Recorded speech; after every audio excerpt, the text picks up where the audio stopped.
Good morning class. Welcome in social science class. Dear students, today in our social science class we are going to revise two chapters from history book, chapter number 4 and 5, which are also the part of half yearly exams. So let's revise our lesson. First of all, the name of the chapter is the Mughal Empire. So Mughal Empire के बारे में हम जानेंगे कि मुगल कौन थे, who were the Mughals.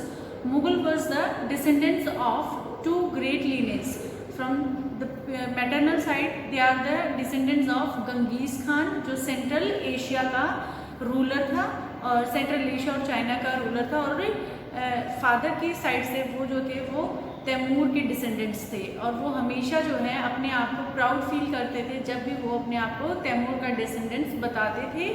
सो उन्हें इतना प्राउड क्यों था? जस्ट बिकॉज कि 1398 में तैमूर ने दिल्ली को कैप्चर कर लिया था और इसी चीज़ से वो प्राउड फील करते थे, इसीलिए वो अपने आप को तैमूर के डिसेंडेंट्स बताना पसंद करते थे। अब हम बात करते हैं उनकी मिलिट्री कैंपेन्स की। तो अपने एम्पायर को एक्सपैंड करने के लिए वो बार बार दूसरे रूलर्स के ऊपर अटैक करते थे, इन्वेजन करते थे, और इसी चीज़ में सबसे पहले शुरुआत करी थी बाबर ने। पानीपत का युद्ध 1526 में जो बैटल हुआ था इब्राहिम लोदी के साथ, और इससे को बाबर ने विन कर लिया था, जीत गया था वो, और इसमें उसने दिल्ली और आगरा को कैप्चर कर लिया था। और बाबर ने जो है सबसे पहले इंडिया में पानीपत के बैटल में कैनन्स का, तोपों का, कैनन मतलब तोप्स, सो उनका यूज़ करना स्टार्ट किया था। गन पाउडर भी भारत में जो है वो 14th सेंचुरी में आया था, और पहली बार मुगल्स ने ही इंडिया में राइफल्स का यूज़ करना स्टार्ट किया था। Firearms were used for the first time in the region such as Gujarat, Malwa and Deccan, and was used by the Babur in the early 16th century. So यहाँ पर जो नई नई टेक्निक्स थी बैटल्स की, वो भी जो मुगल्स थे वो इंडिया में लेकर आए थे। अब बात करते हैं हम मुगल एम्परर्स की। सो सबसे पहले बाबर आए मुगल, देन उनके बेटे हुमायूं, आफ्टर देन उनके बेटे अकबर, अकबर के बाद अकबर का बेटा जहांगीर, जहांगीर के बाद उनका बेटा शाहजहां, शाहजहां के बाद औरंगजेब। ये कुछ फेमस रूलर्स हैं मुगल्स के, मुगल्स डायनेस्टी के। आफ्टर औरंगजेब जो भी मुगल्स आए वो इतने ज़्यादा स्ट्रॉन्ग नहीं थे, वो वीक मुगल्स थे, जिसके बाद मुगल एम्पायर जो है वो डिक्लाइन होना स्टार्ट हो गया था। अब बात करते हैं हम मुगल्स के ट्रेडिशंस की और उनके सक्सेसर्स की। उसके साथ साथ हम बात करेंगे कि उनके दूसरे रूलर्स के साथ किस तरीके के रिलेशंस थे। सो मुगल्स में जो सक्सेशन होता था प्रॉपर्टी का, वो कोपर्सनरी इनहेरिटेंस होता था, ना कि प्रोमीजेनिचर। और प्रोमीजेनिचर का मतलब होता है जिसमें सबसे एल्डेस्ट सन को सारी प्रॉपर्टी मिल जाती है। सो मुगल जो थे वो इस बात में बिलीव नहीं करते थे, वो कोपर्सनरी या फिर तिमुरिद कस्टम जो था उसमें बिलीव करते हैं, जिसमें सारे भाइयों को इक्वली प्रॉपर्टी मिलती है। फादर की जो प्रॉपर्टी होती है उसका डिवीज़न इक्वली होता है, तो मुगल्स जो है वो इसी बात में बिलीव करते थे। अब बात करते हैं कि उनके दूसरे रूलर्स के साथ किस तरीके के रिलेशन थे। सो मुगल्स से पहले जो भी राजा रहे वो सिर्फ कुछ जो उनकी अपनी जो कास्ट या क्रीड थी, रिलीजन थी, उन्हीं लोगों को हायर अथॉरिटी या हायर पोजीशन जो है वो देते थे। बट मुगल्स ने यहाँ पर क्या करना शुरू किया था, मुगल्स जो थे वो many of them married their daughters into Mughal families and received higher positions. So Rajputs ने जो है वो मुगल्स के साथ टाइप करना शुरू कर दिया था, अपनी डॉटर्स जो थी वो मुगल एम्परर्स के साथ उनकी मैरिज करवा दी थी, जिसके साथ साथ मुगल्स के जो है राजपूतों के साथ इस तरीके से फैमिली रिलेशंस हो गए थे। बाद में मुगल में जब अकबर राजा बने तो उन्होंने राजपूत और दूसरी कास्ट के लोगों को भी अपने एम्पायर में हायर डेजिग्नेशन देना स्टार्ट कर दिया था। The carefully balanced between defeating but not humiliating their opponent enabled the Mughals to extend their influence over many kings and chieftains। और मुगल्स ने इसके साथ साथ एक और पॉलिसी को भी ध्यान में रखा था, वो था कि वो दूसरे रूलर्स को जब भी डिफीट करते थे तो कभी उनको ह्यूमिलिएट नहीं करते थे, अपमानित नहीं करते करते थे।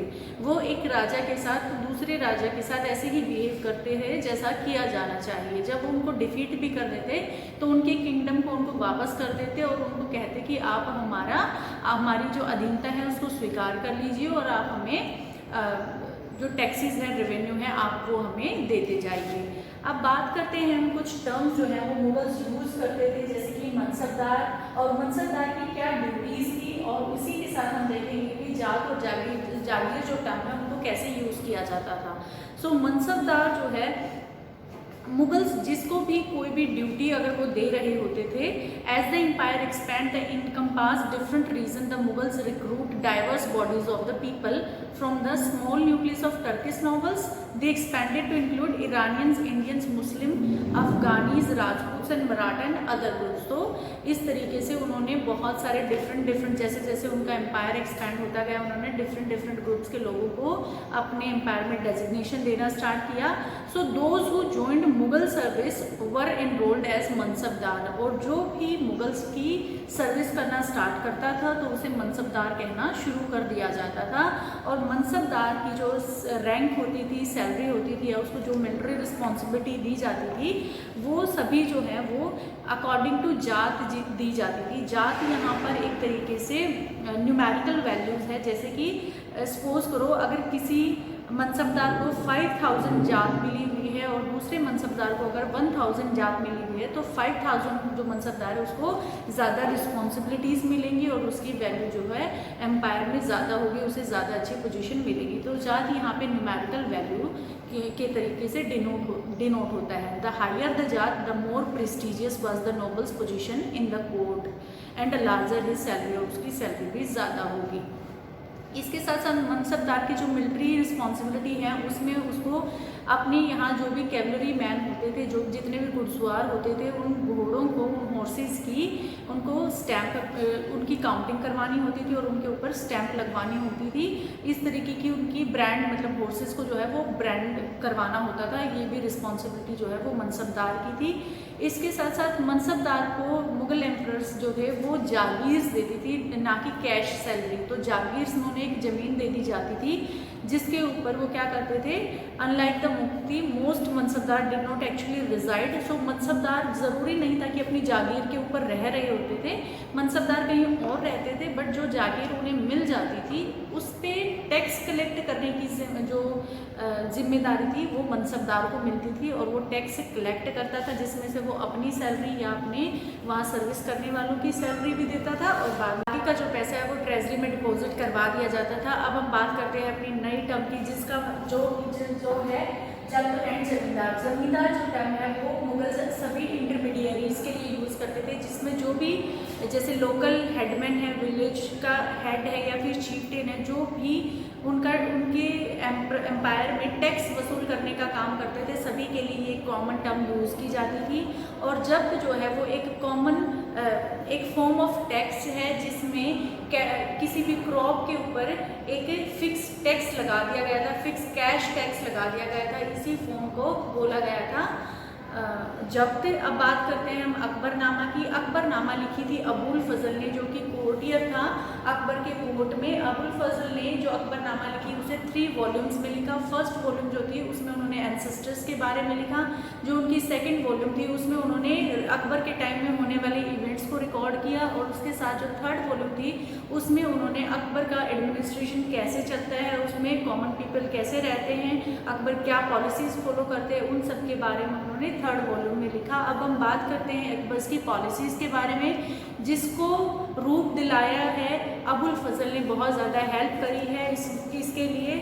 सो अपने जो शासन काल है उसके लास्ट के टाइम फेज़ में अकबर जो है वो रिलीजियस जो धार्मिक गुरु होते हैं डिफरेंट रिलीजन के, उसके साथ उन्होंने डिस्कशन करना स्टार्ट किया, और उन सारे डिस्कशन के बाद जो वो कंक्लूज़न पे पहुँचे, तो वो ये कंक्लूज़न था कि जो भी अगर कोई भी इंसान किसी भी धर्म को बहुत ही रिजिड तरीके से फॉलो करने के लिए बोलता है तो वो बिल्कुल भी ठीक नहीं है, वो एक तरीके से डॉगमा या बायगॉट है। सो अकबर ने इस चीज़ को मना किया, और उसके बाद उन्होंने एक नए धर्म की शुरुआत की जिसको उन्होंने दिया नाम सुलह कुल, जिसमें सभी धर्मों के लोग सभी अमीर गरीब का भेदभाव किए बिना सभी शांतिपूर्वक रहेंगे, और इसको अकबर ने स्वयं भी फॉलो किया और अपने शासनकाल में अपने एम्पायर में भी फॉलो करवाया। सो ये सुलह कुल की नीति के तहत उन्होंने काम करना शुरू किया, जिसको बाद में उनके बेटे शाहजहां और जहांगीर ने भी फुलफिल किया। अब बात करते हैं हम 17वीं सेंचुरी के मुगल एम्पायर के बारे में और उसके बाद के मुगल एम्पायर के बारे में। जैसे कि मैंने आपको पहले भी बताया कि औरंगजेब के टाइम के बाद के जो भी मुगल रूलर्स आए थे, औरंगजेब ने ही जो अपने एडमिनिस्ट्रेशन में पॉलिसी शुरू की, उसमें उन्होंने मनसबदार की संख्या बहुत ज़्यादा बढ़ा दी, जिसमें उनको जागीर बहुत कम मिलती थी। तो यहाँ पे जो बैलेंस था वो ठीक नहीं रहा और धीरे धीरे मुगल एम्पायर जो है वो डिक्लाइन होना शुरू हो गया था। और मुगल के बाद के जो औरंगजेब के बाद जो भी रूलर्स आए थे वो इतने ज़्यादा स्ट्रॉन्ग नहीं थे, तो वो मुगल एम्पायर को कंटिन्यू नहीं करवा पाए। हम बात करते हैं अपने लास्ट टॉपिक के बारे में, किंग्स एंड क्वींस। तो 16वीं सेंचुरी में जब मुगल एम्पायर्स चल रहे थे तो उसी सेम टाइम पे उनके जो दुनिया के बाकी हिस्सों में जो भी उनके कंटेम्प्रेरी किंग्स थे उनके बारे में हम बात करते हैं, जिसमें से सबसे फेमस रूलर रहे हैं ओटोमन, जो कि टर्की में राजा थे, जिनका नाम था सुल्तान सुलेमान। सो इन्होंने अपना एम्पायर जो है वो बहुत ही स्ट्रॉन्ग कर लिया था। इन्होंने यूरोप, हंगरी, ऑस्ट्रिया, अफ्रीका और मोरक्को, इन सभी को अपनी टेरिटरी में इंक्लूड कर लिया था। इसके साथ साथ सुलेमान जो थे इनको अल कानूनी बोला जाता था, क्योंकि इन्होंने अपने एम्पायर के टाइम पे बहुत ज़्यादा large number of rules and regulation जो है वो पास किए थे। और इनका ये सारे रूल्स और रेगुलेशन इसलिए किए थे ताकि अमीर गरीब में ज़्यादा भेदभाव ना हो और गरीब लोगों को न्याय से वंचित ना रखा जाए। तो इनका जो टाइम पीरियड था उसे बहुत ज़्यादा आदर्श माना जाता है। अब हम बात करते हैं इसके अलावा रूलर्स ऑफ इंग्लैंड के में उस टाइम पे क्वीन एलिजाबेथ फर्स्ट थे, और ईरान में उस टाइम पे सफाविद रूलर थे Shah Abbas, and the more controversial Russian ruler Tsar Ivan fourth उस टाइम पे रशिया में राजा रहे, जिनके टाइम पीरियड को इवान द टेरिबल भी बोला जाता है। सो डियर स्टूडेंट्स, ये हुआ हमारे चैप्टर नंबर 4 का रिवीजन। अब हम स्टार्ट करते हैं चैप्टर नंबर 5 का रिवीजन।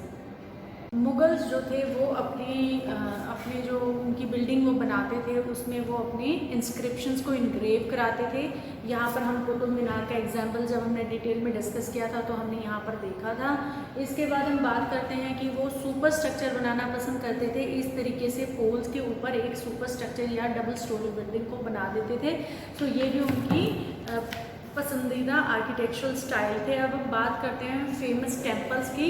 सो यहाँ पर हमने केदारिया महादेव टेम्पल का एक एग्जाम्पल लिया है कि कैसे वहाँ पर पहले एंट्रेंस है, देन महामंडपा है, देन गर्भगृह है, जहाँ पे मेन जो गॉड होते हैं उनको रखा जाता है, जहाँ पर सिर्फ रूलर्स और उनकी फैमिली को जाना अलाउड होता है, बाकी कॉमन पीपल को वहाँ जाना अलाउड नहीं होता है।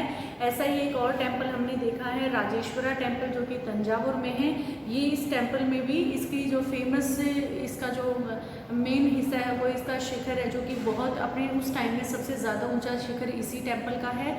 और इस टेम्पल को जब बनवाया गया था तो यहाँ पर 90 टन के जो स्टोन हैं उनको यहाँ पर ले जाकर इस्टेब्लिश किया गया था, और इसके लिए स्पेशली इंक्लाइंड पाथ बनाया गया था। और जब ये टेम्पल बन के तैयार हो गया था उसके बाद उस इंक्लाइंड पाथ को डिस्ट्रक्ट कर दिया गया था। इसके साथ साथ हमने आर्किड नाम की एक आर्किटेक्चरल स्टाइल भी देखा था, जिसमें की स्टोन को सेंटर में इस्टेब्लिश कर दिया जाता है और जो कि सुपर स्ट्रक्चर के वेट को दोनों पोल्स में डाइवर्ट कर देता है। इसके साथ साथ हमने यहाँ पर देखा कि बिल्डिंग्स जो हैं, जो भी फेमस रूलर्स हुए हैं उन्होंने बहुत बड़ी बड़ी बिल्डिंग्स, टेम्पल्स या मॉस्क्यू बनवाना पसंद किए हैं। टेम्पल्स या मॉस्क्यू जो थे वो गॉड के प्रति उनके डिवोशन को तो शो करते ही थे, साथ के साथ वेल्थ और पावर को भी शो किया जाता है। और जब भी एक रूलर दूसरे रूलर्स के ऊपर अटैक करता था तो सबसे पहले मॉस्क्यू या टेम्पल्स पे ही अटैक किया जाता था, क्योंकि वो उनकी वेल्थ का सिंबल होते थे।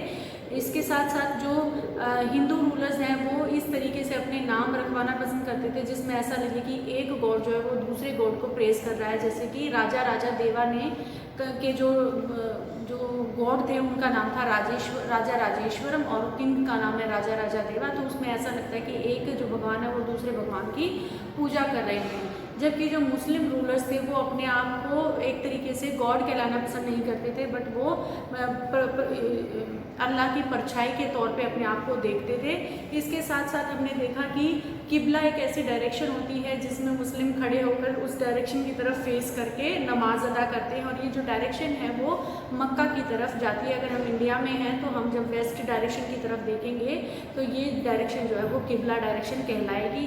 रूलर्स जो है इसके साथ साथ कॉमन पीपल्स के लिए टैंक, पोंड, वेल्स ये सब बनवाना भी पसंद करते थे, जिससे कि उन्होंने अपनी सब्जेक्ट या प्रजा से बहुत ज़्यादा प्रेज़ मिलती थी और वो उनकी पॉपुलैरिटी को बहुत बढ़ा देती थी। इसी के कुछ एग्जांपल्स हैं हौज़ सुल्तानी या किंग्स रिजर्वेयर, जो कि इल्तुतमिश ने बनवाया था दिल्ली पूना के अंदर। और इसके अलावा जो हमारे हरमिंदर साहब गोल्डन टेम्पल है वहाँ पर भी एक बहुत बड़ा टैंक बनवाया गया है। तो इस तरीके के पॉपुलर टैंक जो है वो बनवाए जाते थे और इससे राजा जो है बहुत ज़्यादा पॉपुलर हो जाते थे। Why were the temples targeted, हमेशा टेम्पल्स को ही टारगेट क्यों किया जाता था? जैसे कि हमने बात की थी पहले भी कि टेम्पल जो है वो ना सिर्फ गॉड के प्रति डिवोशन दिखाते हैं, साथ ही साथ वो राजा की वेल्थ और उसकी पावर का सिंबल भी होते थे। सो जैसे ही एक राजा दूसरे राजा के ऊपर अटैक करता था तो सबसे पहले उनके जो भी फेमस टेम्पल्स या मॉस्क्यू होते थे उनमें रखी उनकी गॉड और गॉडेसेस की जो भी स्टैचू थे उनको उठा लेते थे। वहाँ जो भी ज्वेलरी वगैरह होती थी उसको भी कैप्चर कर लिया जाता था, प्लंडर कर लिया जाता था।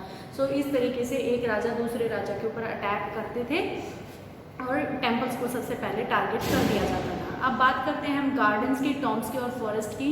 सो मुगल्स ने जो है बहुत ही सुंदर तरीके के गार्डन बनवाना स्टार्ट किए थे जिनको बोला जाता था चार गार्डन, जिसमें चार बाग, उसमें एक रेक्टेंगुलर लैंड को 4 पार्ट्स में इक्वली सिमेट्रिकल तरीके से 4 पार्ट्स में डिवाइड कर दिया जाता था, जिसमें उनके बीच में उनको आर्टिफिशियल चैनल से डिवाइड किया जाता था जो कि पानी की कैनाल्स होती थी, सो दैट वो उस चार बाग को इरीगेट कर सकें। और ये जो चार बाग हैं इनकी दूसरी तरीके की भी फॉर्म होती थी जिन्हें रिवर गार्डन्स कहा जाता था या रिवर बाग कहा जाता था, रिवर फ्रंट गार्डन।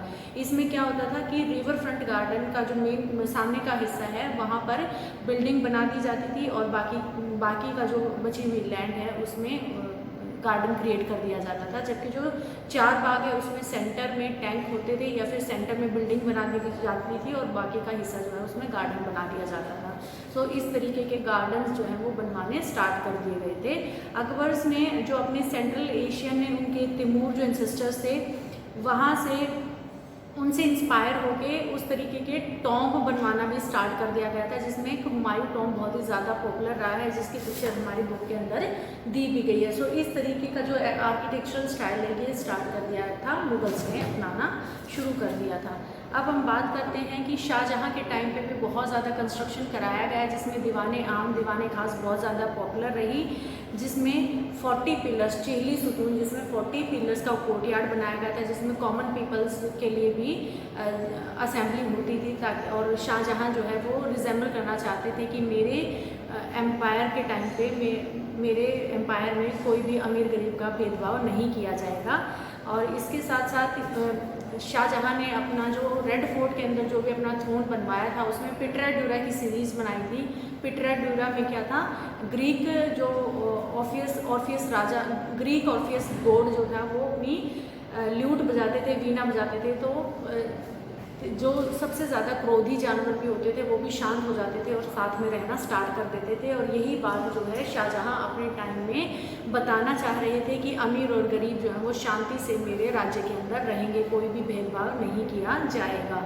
और चार बाग जो है या फिर सुंदर बिल्डिंग बनवाने का जो सिलसिला था वो शाहजहाँ और जहांगीर ने भी कंटिन्यू रखा था। शाहजहाँ के टाइम पीरियड में जो फेमस आर्किटेक्चरल स्टाइल है वो ताजमहल जो है वो बहुत ही पॉपुलर बिल्डिंग रही है। शाहजहाँ ने दो तरीके, जब शाहजहाँ ने अपनी कैपिटल है आगरा से दिल्ली शिफ्ट की थी तो यहाँ पर उनके जो फोर्ट बनाने या बिल्डिंग्स बनाने का जो पैटर्न था वो भी डिफरेंट था। यहाँ पर जो बिल्डिंग्स बनाई गई हैं वो यमुना रिवर के साथ साथ उनके नोबल्स, उनके जो भी साथ के कोरियर्स रहे हैं उनके यहाँ पर फोर्ट्स बने हुए हैं। जब यहाँ पर शाहजहानाबाद में उन्होंने अपनी कैपिटल को ट्रांसफ़र किया था तो यहाँ पर सिर्फ रिवर के पास सिर्फ राजा का जो फोर्ट था उसको बनवाने की परमिशन मिली थी, या बहुत ही कोई खास जो नोबल था उसको ये परमिशन मिली थी। अदरवाइज सभी कोर्टियर्स जो है या नोबल्स जो थे उन्हें शहर के अंदर अपना फोर्ट्स बनाने थे, अपने होम बनाने थे। सो इस तरीके का चेंज आगरा से जब शाहजहानाबाद शिफ्ट हुए तो ये चेंज आ गया था। अब बात करते हैं हम रीजन और एम्पायर की। सो रीजन और एम्पायर में बताया गया है कि एक राजा दूसरे राजा के यहाँ जो बनने वाली आर्किटेक्चरल स्टाइल्स थे उनको अपनाते थे, और मुगल्स जो है वो बहुत ही पॉपुलर थे इस चीज़ में। वो जो लोकल आर्किटेक्चरल स्टाइल होते थे जो उनको पसंद आते थे वो उसको अपना लेते थे और उस तरीके की बिल्डिंग्स बनाते थे। यहाँ पर मथुरा के टेम्पल्स का एग्जाम्पल दिया गया है।